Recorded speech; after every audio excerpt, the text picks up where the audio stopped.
नए criminal bill पर लोकसभा में अमित शाह ने कहा है कि मैं इन 3 विधेयकों को लेकर आया हूं।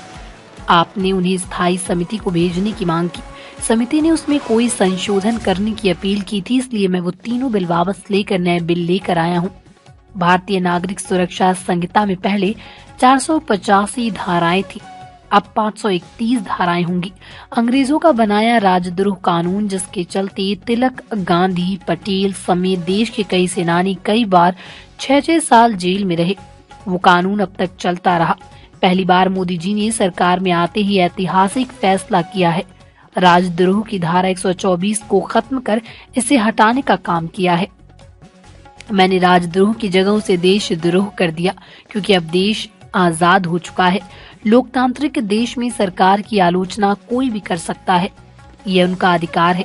अगर कोई देश की सुरक्षा, संपत्ति को नुकसान पहुंचाने का काम करेगा तो उसके खिलाफ कार्रवाई होगी। अगर कोई शस्त्र विरोध करता है, बम धमाके करता है तो उसके खिलाफ कार्रवाई होगी। उसे आजाद रहने का हक नहीं, उसे जेल जाना ही पड़ेगा। कुछ लोग इसे अपनी समझ के कपड़े पहनने की कोशिश करेंगे, लेकिन मैंने जो कहा उसे अच्छी तरह समझ लीजिए। देश का विरोध करने वालों को जेल जाना होगा।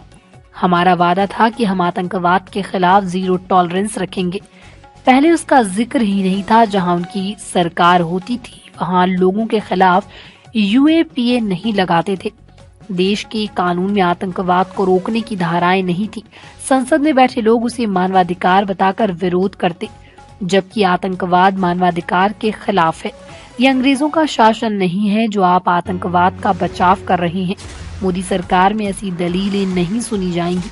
अब इसकी व्याख्या कर दी गई। जो देश की एकता, अखंडता, सुरक्षा को खतरे में डालकर भय फैलाने का काम करता है, उसे आतंकवादी माना जाएगा। अब इसमें विरोध की कोई गुंजाइश नहीं है। जो लोग आतंकवादी कृत्य करते हैं उनके लिए कोई दया भाव नहीं होना चाहिए।